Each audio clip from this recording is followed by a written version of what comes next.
Hey everybody, my name's Ed. Okay, so I want to do a trade review. I want to do the Complete Persepolis by Marjane Satrapi. I think that's how you say her name. I've been trying to do this video for like the last month, and it's just that I haven't been able to like have the time to do all the research and put all the notes together and do a draft and everything like that.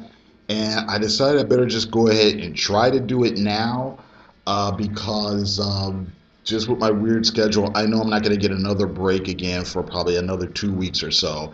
And like I said, I've been trying to, excuse me, get to this one. And I just haven't had the time. So I'm just going to try to go what I got. And I'm going to try to patch something together here and just going to go off my kind of the notes and things that I have written up here, and we're gonna go with that. And it's gonna be kind of loose and kind of sloppy, but yeah. Okay, so Persepolis is a memoir by Marjane Satrapi detailing her life under the Iranian regime that took control in the late 70s and what it was like to live during the Iran-Iraq War. We see her grow up from a young girl to a teen to a young adult. The book details her days as a child, just sort of going along with things, while the adults go from optimism when the Shah is overthrown to dread and paranoia when an even more oppressive regime is instated. Marjane's parents send her away to school in Europe, where she experiences mild culture shock. She eventually makes friends but still struggles in a foreign land. Ultimately, Marjane returns to Iran, where she's among family but must navigate how to live under very harsh conditions. Now, originally it was published in two volumes in 2003 and 2004, I believe. It was Persepolis 1 and Persepolis 2. The thing I have here, I think, is from 2008-ish. It has to be at least from there because it also has a blurb from mentioning the fact there was an animated film based on the book as well, and that's what this artwork is from here. This artwork is basically stills from the animated thing that was co-directed by the author, which I actually did see, and I remember enjoying it. And for whatever reason, I watched it, and then I didn't finish reading the book. I don't know. I just got lazy or whatever. But yeah, this is like this which I recommend is both editions put together. So it was also banned in Chicago a few years ago. I'm gonna read this off of Wikipedia because I didn't put it in my notes, but okay, here, blah blah blah blah blah blah blah. This is me reading. Despite the positive reviews, Persepolis faced some attempts at censorship in school districts across the United States. In March 2013, Chicago Public Schools controversially ordered uh, copies of the book to be removed from seventh grade classrooms after public schools CEO Barbara Bird Bennett determined the book contains graphic language and images that are not appropriate for general use. Upon hearing about the proposed ban, upperclassmen at Lane Tech High School in Chicago flocked to the library to check out the book and organize demonstrations and protests.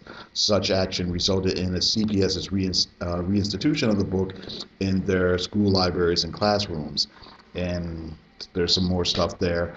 Blah, blah, blah, blah, blah.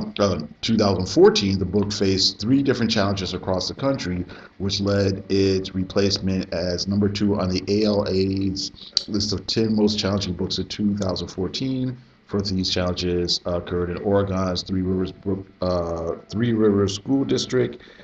Parent insisted on removing the book due to its coarse language and scenes of torture. Uh, Ultimately remained in the libraries without any restriction after school board meetings discussed the challenge. Another case of censorship arose in Central Illinois' Ball Chatham School District, where the parent of a senior English student stated the book was inappropriate for the age group. He questioned why a book about Muslims was assigned on a September 11th. Despite this opposition, the school board voted unanimously to retain the book within the curriculum. Third case arose in Smithville, Texas, where parents and members of the school community challenge the book being taught in Smithville's high school word geometry class. They've voiced concerns about the newly introduced Islamic literature available to students. I want to say I had okay. Well, that's enough of that. I want to say I read somewhere that somebody actually called it pornographic at one point, which is really kind of silly. Um, but okay then. Anyway, back to my notes. Um, well, golly. Okay, so themes of the book deals with politics, coming of age, and depression. The reader witnesses Marjane slowly change from a child to an adolescent and beyond. Her changes are not just political, but also personal. One of the things that I like about the graphic novel is how Marjane portrays herself as flawed and making many mistakes as she tries to be independent, but realizes how difficult it is without the support of her family. She avoids the mistake that a lot of autobiographical cartoonists make of making themselves seem like the smartest person in the room at any given age. The reader gets the feeling that Marjane is being mostly honest in her depiction of herself and others.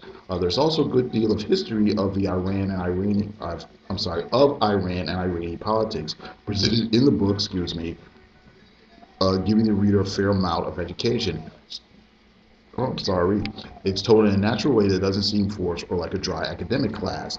Also, the story deals with life under political strife. As a child, Marjane hears stories of older relatives and neighbors who've been jailed by the government for their beliefs. As a child, she romanticizes them, and her European friends are impressed that Marjane has known war. However, we do get to see the less glamorized aspects of such things as Marjane sees that her neighbor's house has been bombed. We also see Marjane realize the difference between rhetoric and the truth as she constantly hears idealized propaganda, yet then deals with the reality of her condition.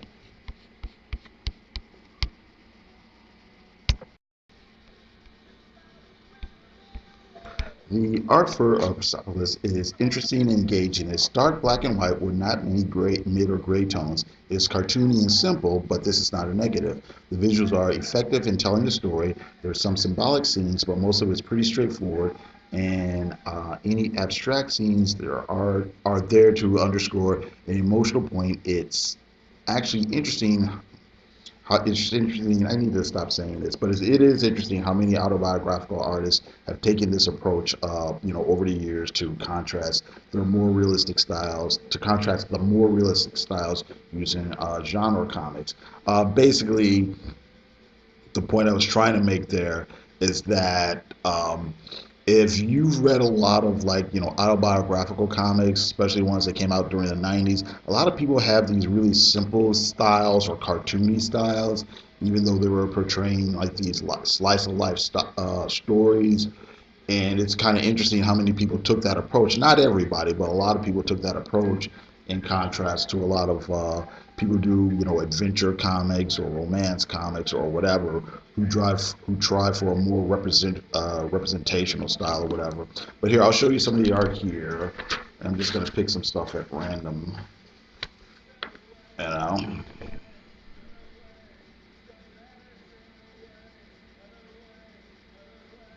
Okay, at the very beginning of them wearing a veil.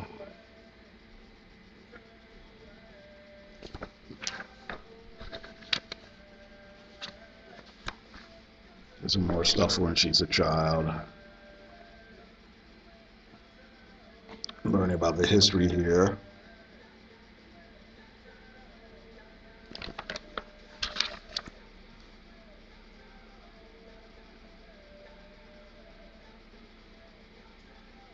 Okay, like philosophy, religion.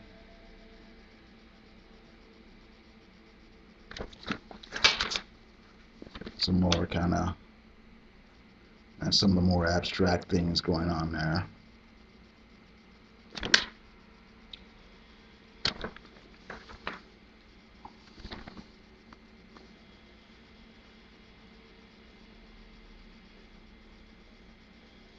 Okay. Here she is as an older person. By older, I mean like as a young adult. This is after she's come back to Iran.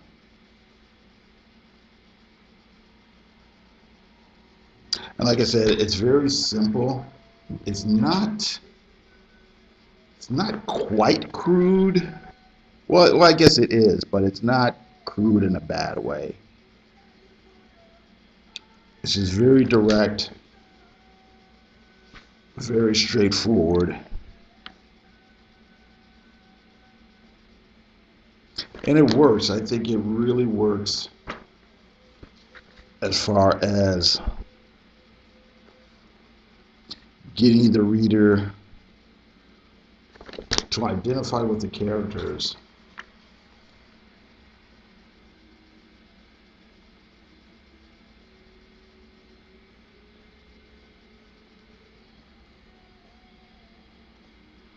And it does help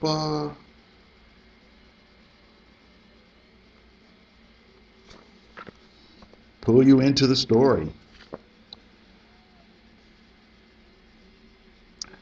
I want to say it was Scott McCloud who, in either Understanding Comics or something,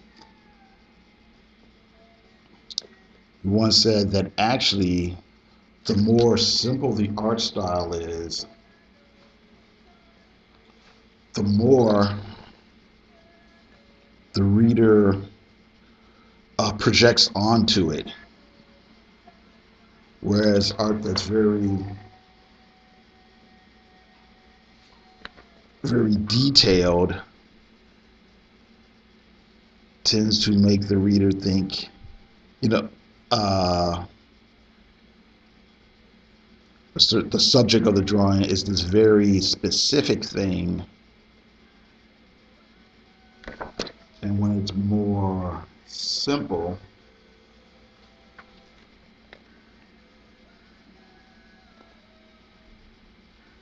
the reader, relates to it in a more symbolic way.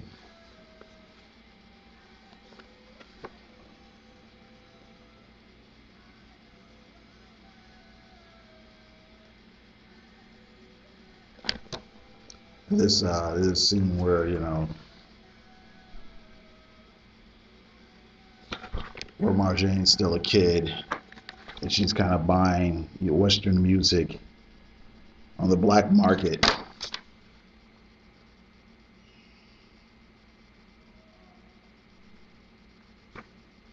Here, this is her dad. He's wearing a coat. He's smuggling in a Kim Wilde poster in his coat to bring home for her.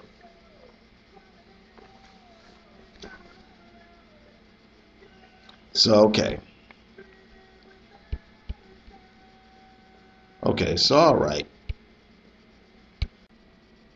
Okay, so I guess we're gonna wrap it up around here. Really engaging story. Like I said, it's it's a deep memoir. On one hand, a very personal story of this one individual living her life, from a child to a teenager to a young adult. Also, a very interesting historical memoir as well, telling the story of a specific time and a specific place in the world. And very engaging, very heartfelt, very entertaining. So that's it. Thank you very much for watching. You guys have a good day.